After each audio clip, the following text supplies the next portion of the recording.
Welcome to the 5th video in my Norfolk Micro Adventure series. On the weekend that we were visiting Cromer, they had the Crab and Lobster Festival on, so we just had to take a look inside and see some of the foodie treats and delights. We got there at 10 o'clock, just as everything was setting up. And after our night in the vintage caravan, camping by the beach, we were certainly ready for some hot food and the coffee. This guy was just setting up his paella stall, so we thought we'd come back and have a look a little bit later on. There was also this delicious loaded mac and cheese stall. The festival had begun on the Saturday with a lively concert on the pier and carried on the Sunday morning. We were there with more foodie delights. And there were pastries, donuts, cakes and all kinds of sweet and savoury goodies here on the Brown Bread Bakery stall.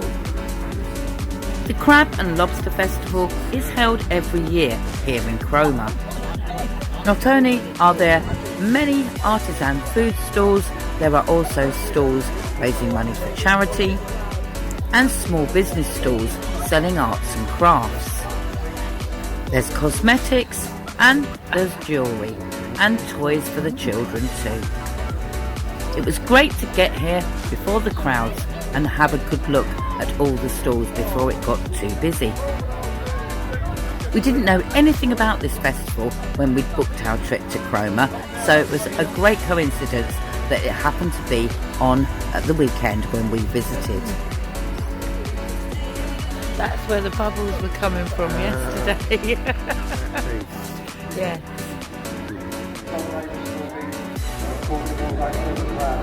Also, for those interested, we are now selling fresh Cromer crab sandwiches in the small marquee. We went to First Sip to grab our coffee by the sea. And while our coffee was brewing, I had to go and have a look at what was being cooked up on the stall next door. Just the start. That's it, just the meat. Oh wait till I start the other pan with King Corn. I can't wait to smell that. That smells nice.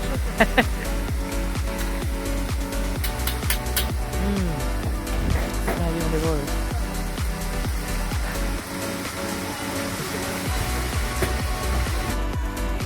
There wasn't just stalls here selling delicious food. There were also stalls selling things like candles.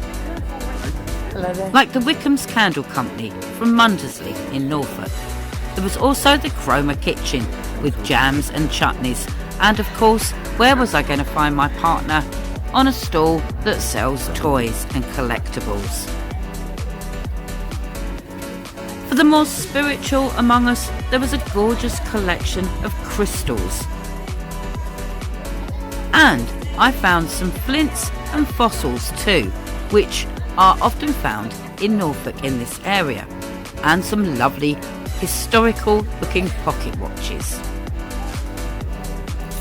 If you were looking for sweet treats, then Norfolk fudge was the stall to head for, with delicious handmade fudge and milkshakes. And when you looked around, everybody seemed to be having a great time at the Crab and Lobster Festival. From the stall holders and the customers and the town crier and the local police. And if you wanted to know how to cook your crab and lobster, head over to the cookery demo tent, where there was plenty going on. Buy a whole crab, which will save you money because you haven't got to pay for somebody to do it, and just have a go and make an evening of it. Get some friends down and instead of playing a game on a computer or something. Come on, we've got the competition on. Let's have a sit round, feed them all, and make a crab. And once you've learnt how to cook your crab, head over to Davy's Fish Shop stand, where you can actually buy your crabs and all your seafood. They've also got a shop down in Cromer Town Centre.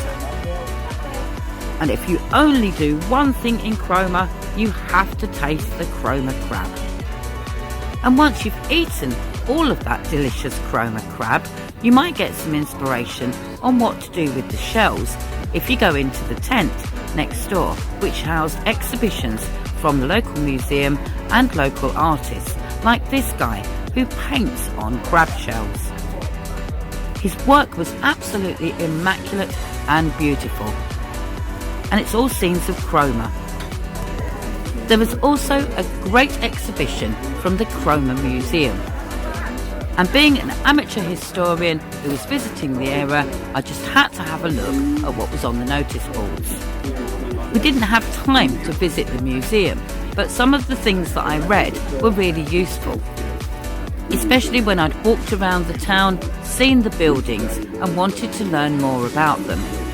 This was a great little mini exhibition at the Crab and Lobster Festival, and I really enjoyed finding out more about the places that I'd visited during my micro adventure.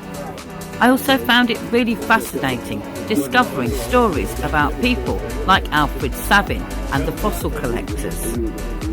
And I loved seeing examples of some of their finds. I didn't expect to find this much history at Crab and Lobster Festival, but there you go, it was here and I was going to enjoy it.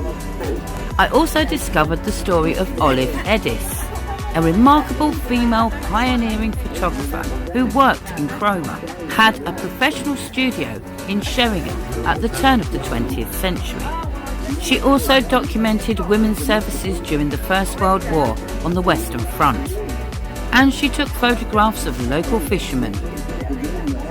I hope you've enjoyed this little walk around the Cromer Crab and Lobster Festival, and that you'll join me on another video soon. Thanks for watching.